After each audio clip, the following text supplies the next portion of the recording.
Hello and welcome back to Political Predictions, and as you can tell by the title, this video is going to be about Joe Biden's best case scenario in the upcoming election in November. So as most of you guys know, Joe Biden is the presumptive Democratic nominee. And basically what that means is that Joe Biden got most of the votes. He got a majority of the votes in the Democratic primary, a majority of the delegates. However, they are not formally pledged to him. They are pledged to him, but they can revert if he drops out of the race, which seems very likely that he does. So as you can see right here, if we go to the Democratic betting odds, this is the average, the RCP average of who will win the Democratic presidential nomination.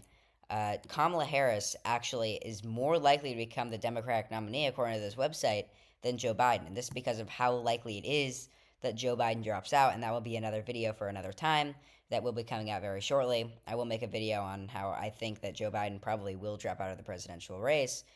But yeah, so it is possible that Joe Biden is not the Democratic nominee, but for all intensive purposes, in this election prediction for Joe Biden's best case scenario, it will have Joe Biden as the Democratic nominee. So we'll start out with the safe states for Joe Biden. These are states that will go to Joe Biden by more than 50% in a best case scenario for him.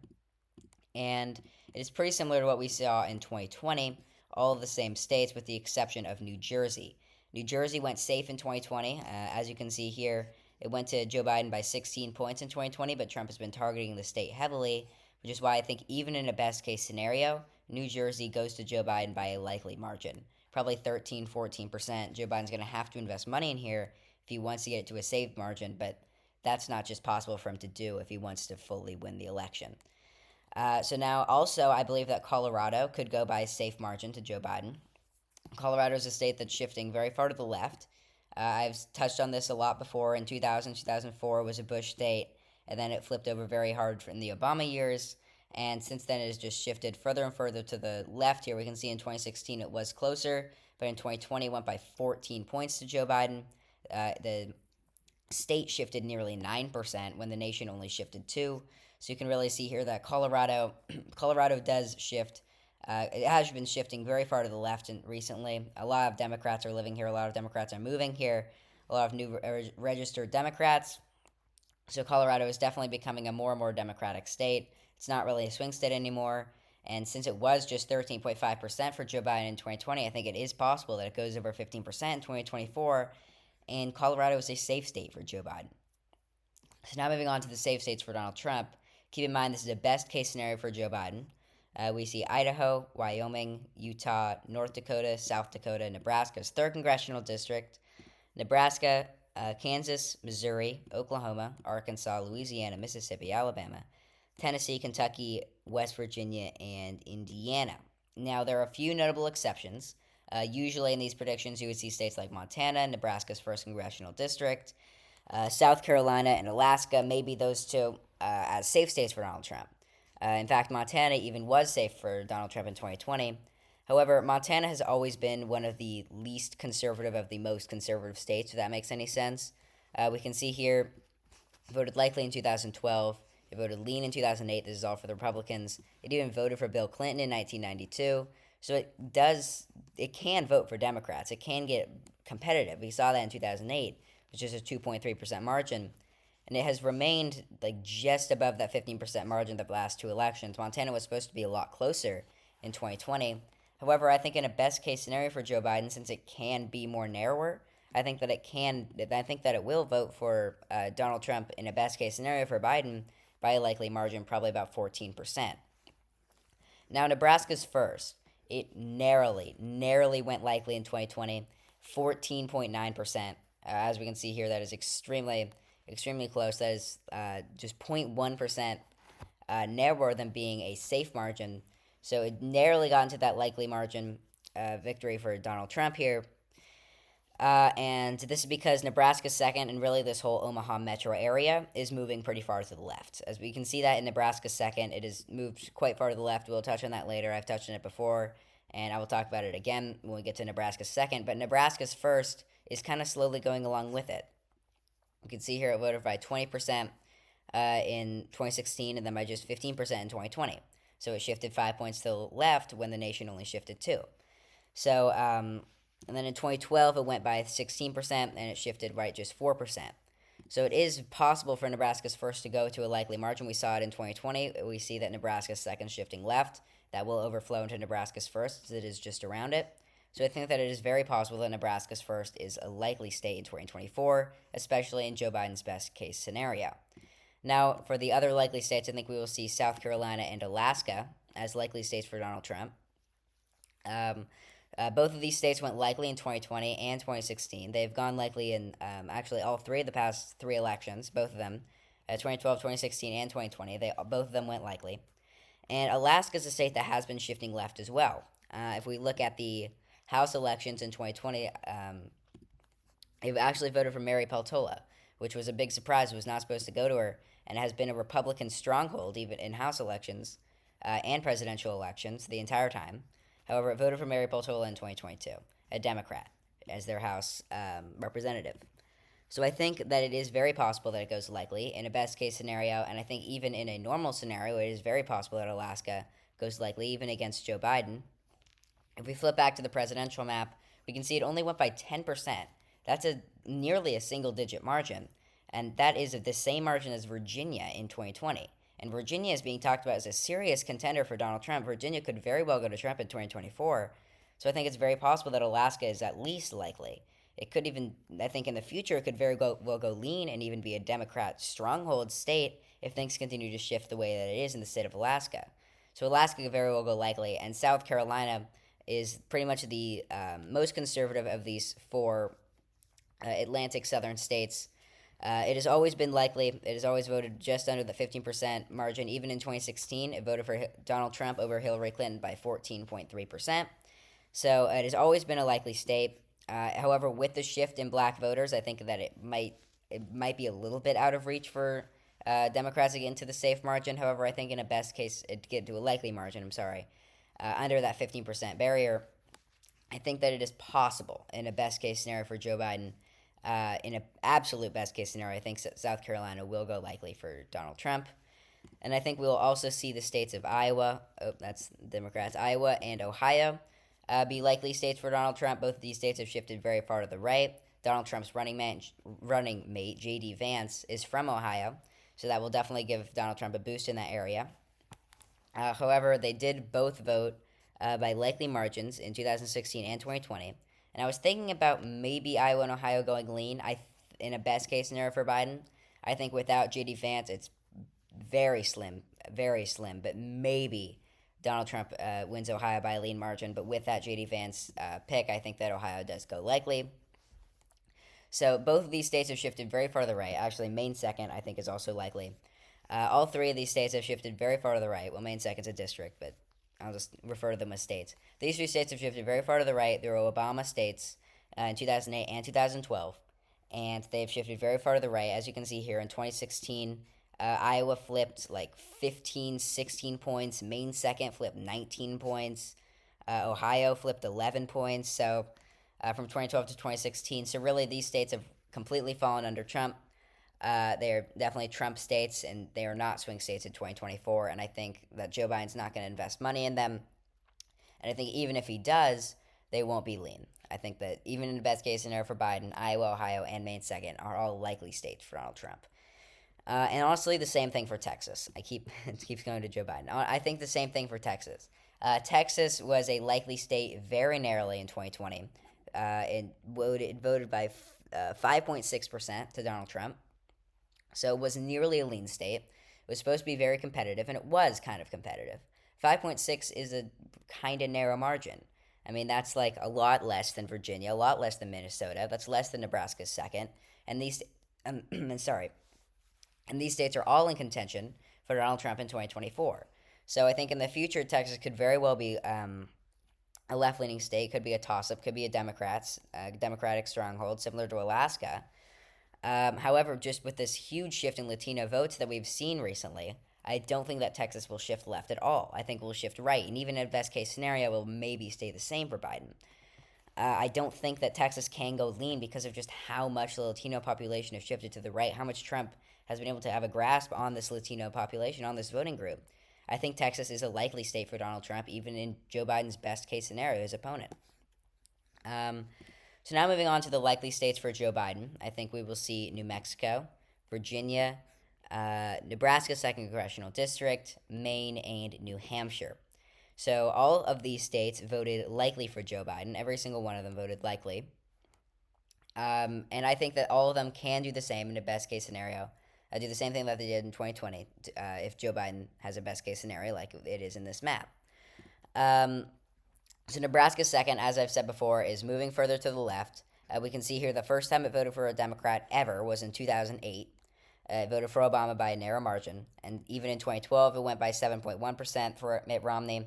And then it shifted to the left, even when the nation shifted to the right in 2016. And it continued shifting very far to the left, about like a 9% shift to the left.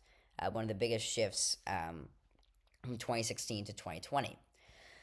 So it voted by a likely margin in 2020 for Joe Biden. I think it will do the same. I think it's very possible that Joe Biden wins it by a likely margin, even in a non-best case scenario. But in a best case scenario, Joe Biden handily wins this. I think it's possible he even wins it by double digits. Probably not this election, but maybe in a few years or so. Probably next election cycle.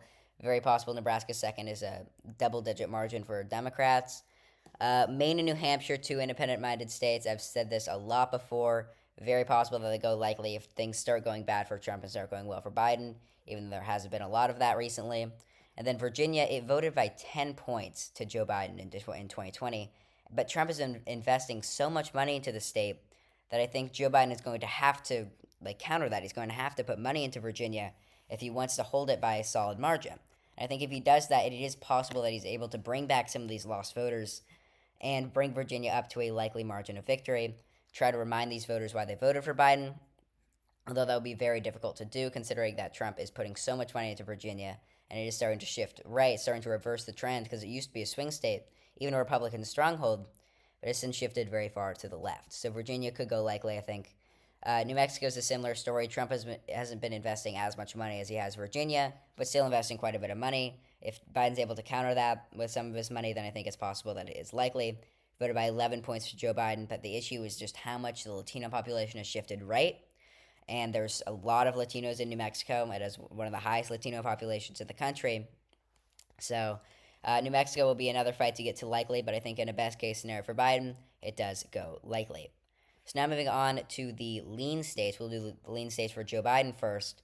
I think we will see Minnesota, Wisconsin, Michigan, and Pennsylvania as lean states, and these are the only 4 that I have, and that does bring Joe Biden up to 270, which does give him the victory. But keep in mind, this is Joe Biden's best case scenario.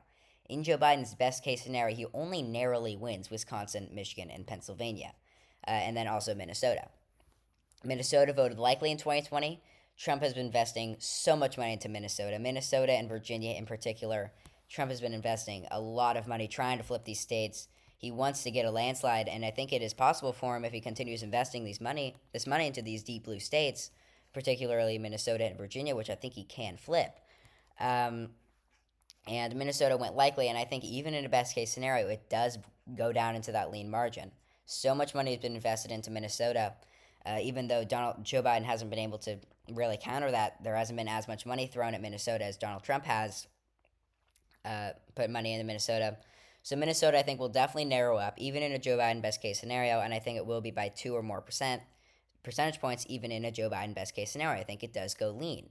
And I think Michigan and Pennsylvania, Joe Biden obviously has been investing a lot of money in Wisconsin, Michigan, and Pennsylvania. Donald Trump has as well. These 3 are the core 3. They are the most contested states, and they were in 2020. They were in 2016. And Joe Biden wants them to be in 2024, though right now I think Minnesota is probably the most contested state. I think Wisconsin, Michigan, and Pennsylvania are all fairly solidly in Donald Trump's column right now, probably by 3 or 4 points each. So yeah, I think Joe Biden is going to be able to flip them. All 3 of these states, or 2 of these states, went lean for Joe Biden in 2020. Wisconsin went by a tilt margin, and I think he is going to be able to expand upon his lead in Wisconsin if he does put a lot of money into Wisconsin. It's actually, I'm a little bit conflicted. I think that Wisconsin could very well go tilt even in a best case scenario for Joe Biden, going by less than 1%, and I'm actually going to keep that. I think Joe Biden, even in a best case scenario, Wisconsin. No, I'm sorry for this. I'm really conflicted in Wisconsin. I think it could go lean or tilt in a best case scenario, but I think for Joe Biden, in a best case scenario, Wisconsin does narrowly go lean, just like a 1 point margin of victory for Joe Biden. And Michigan and Pennsylvania will probably see 1 or 2 point margins. Pennsylvania probably about 1 point. Michigan probably about 2 points. But I think in a best case scenario, Joe Biden does win all three of them by lean margins. Wisconsin, the polls have been more favorable to him. Actually, we can see here, this is 538's forecast. And Wisconsin is right now favored to go to Joe Biden, although this forecast is, I don't believe it's very accurate at all. This is pretty much the only glimmer of hope that Joe Biden has right now is this forecast. We can see here that Wisconsin is supposed to go to Joe Biden by 0.8% of this forecast. I completely disagree with this, but that this is just 538's forecast. This is not what I believe. So this is pretty much the only glimmer of hope that Joe Biden has right now. This is Wisconsin and Michigan going to Joe Biden. And today is the first day in all of this 538 forecast for 2024 that Donald Trump leads. Right now, 538 believes that Donald Trump will win by 0.1% in the state of Pennsylvania. I think it will be more than this. This is the first time that we've seen Donald Trump lead here. And I think Donald Trump has been leading for like months, pretty much this entire time. So I disagree with this forecast a lot, but this is pretty much the only thing that gives Joe Biden good news. So this is probably his best case scenario is this forecast. But I do think Wisconsin, Michigan, and Pennsylvania are lean states for Joe Biden in the best case scenario for him. We saw Michigan and Pennsylvania go lean in Joe Biden. Pennsylvania is Joe Biden's birth state. So I think it is very possible that Wisconsin, Michigan, and Pennsylvania are lean for Joe Biden, but that's only in a best case scenario. And now moving on to the lean states for Donald Trump, we have North Carolina and Florida. And in the state of North Carolina is the state that voted for Obama in 2008 and then voted Republican very narrowly in 2012, very narrowly in 2016, and very narrowly in 2020 by lean margins every time. And all of these was definitely on the table for Democrats. The past 4 elections, it has been very contentious, a very close state. And it is supposed to be not as contentious in 2024, but still fairly close. It's supposed to go to Donald Trump by about 7 points, I believe. I will look at the national average here. In North Carolina, so Donald Trump leads by 6.9%, about 7 points. So this is a very healthy margin for Donald Trump. However, it was a lean margin. And even though with this huge shift in Latino votes, it was just a 1-point margin in North Carolina. It was a 1-point margin for Donald Trump. So I think that Donald Trump will definitely shift this state very far to the right. I think that it is possible that Joe Biden's narrowly able to hold this down to a lean margin of victory for Donald Trump. Joe Biden was going to invest a lot of money in North Carolina, hasn't been as much as expected. So he really needs to invest more money here if he wants to even have a shot at getting anywhere close to winning the state. But right now, I would say it's likely for a best case scenario for Joe Biden. I do think it's lean. And Florida, actually, I'm going to change this. I think that Florida is likely in a best case scenario. I think that's more than 5%. I think in a best case scenario for Joe Biden, it will go to Donald Trump by more than 5%. And this is just because of how much the party registration has been so lopsided. There are so many more Republicans being registered to vote than Democrats right now in the state of Florida, and combine that with the huge shift in Latino voters. Florida has a ton of Latino voters. Florida is going to be very solid for Donald Trump, even in a Joe Biden best case scenario. I think Florida does vote likely even in a best case scenario for Joe Biden, even though it was lean in 2020, voting for Donald Trump at just 3.4%. I think Donald Trump will easily shift this 1.6%. To the right, even in a best case scenario for Joe Biden. Now moving on to the tilt states. These are the closest states of the election. The states that will be decided by less than 1% in Joe Biden's best case scenario. And we'll start out with the state of Nevada. Nevada, I believe, in a best case scenario, will go to Joe Biden by a tilt margin. Nevada is a state that went to Joe Biden by 2% in 2020, went to Hillary Clinton by 2% in 2016, hasn't voted Republican since 2004 with George Bush. So it has shifted a bit to the left. However, recently it is turning a little bit more to the right with these huge shifts in Latino voters, as I keep saying over and over. Donald Trump has also targeted the state pretty heavily, and right now, Donald Trump actually has a big lead in this state of about 6%, but it did vote for Joe Biden in 2020. And I do agree with this. I think that Donald Trump right now leads by about 6%. I don't think the state is lost for Joe Biden. I think Joe Biden just really has to try to win this state. And I think if he does, he can win it by a very narrow margin, but I think he can win it. Up until a few months ago, I actually had Nevada going to Joe Biden by a very narrow margin until I flipped it to the Democrats, until I flipped it to the Republicans after I saw how much of a lead Donald Trump has. And right now, I believe that Donald Trump wins it by a likely margin. But I think if Joe Biden puts a lot of money into the state, really tries to win, it did go to the Democrats in 2020 and 2016 and 2012 and 2008. I think he can win it. I think he can win Nevada, but he's going to really have to try. He's really going to have to turn his campaign around. He's really going to have to make up a lot of ground in the polls, in the betting odds, in all of these swing states. And then I think maybe he could win Nevada. And honestly, I think it's the same thing in Arizona. The abortion referendum has not been helping the polls as much as a lot of people thought it did, as much as I thought it did. Or sorry, as much as I thought it would have. I believe that Arizona could go to Joe Biden. It did go to Joe Biden in 2020 by a narrow margin. It is a state that was shifting to the left. But again, these huge shifts in Latino voters have not helped Joe Biden at all. But if this abortion referendum is just not doing as well for Democrats as they thought it would in the polls, if it does do better on the actual election day, then I think Joe Biden can win Arizona. But he's really going to have to push abortion onto the state of Arizona. And I think it will be possible that Arizona goes to the Democrats by a very narrow margin. And I think in a best case scenario for Joe Biden, this will be the closest state out of the entire union. I think maybe by less than 0.1%. I think that's very possible in Arizona for a best case scenario for the Democrats. So I do think that Arizona will very, very narrowly go to Joe Biden in a best case scenario. And finally, we get to the state of Georgia. And I believe that Georgia narrowly votes for Donald Trump. And if Georgia went to Joe Biden, it would actually be the same map as 2020. That's actually kind of crazy. I didn't even notice that. But Georgia, I think, in a best case scenario for Joe Biden, does go to the Republicans, does go to Donald Trump. And this is just because so many things have been going right for him. With the shift in Latino voters, I think even if Joe Biden puts like all of his funds in Georgia, a lot of his, not all of it, but a lot of his funds in Georgia, if he really attempts, if Kamala Harris really tries to connect with these black voters, I still just don't think will be enough. I still think Donald Trump narrowly wins. I think when you combine all of these factors, I think Donald Trump narrowly wins in Georgia. It'll be incredibly close. It did go to Joe Biden in 2020. It was the closest state, but only by 0.2%. Donald Trump can easily shift 0.24% of voters in the state of Georgia. And he already definitely has. The polls have been looking very good for Donald Trump in the state of Georgia. He's up 6%, similar to what we see in Nevada. And I don't think these are insurmountable odds for Joe Biden, but I think it's very difficult to win. And I think even in a best case scenario, Donald Trump narrowly wins in the state of Georgia. So I hope you all enjoyed this video. My final election map prediction, if Joe Biden has a best case scenario, is Joe Biden and Kamala Harris at 287 electoral votes compared to Donald Trump and JD Vance at 251. So that's my final election prediction. Joe Biden narrowly wins in the Electoral College, flipping no states. Donald Trump flips Georgia. So a close election if Joe Biden has a best case scenario, but Joe Biden still wins. I hope you all enjoyed. Please like and subscribe if you can. It's completely free and it really helps the channel a lot. My goal is to get 100 subscribers by the election in November. Right now I'm at 66. So if you guys could please subscribe, that would mean a lot. Thank you all for watching, and I will see you all next time. Goodbye.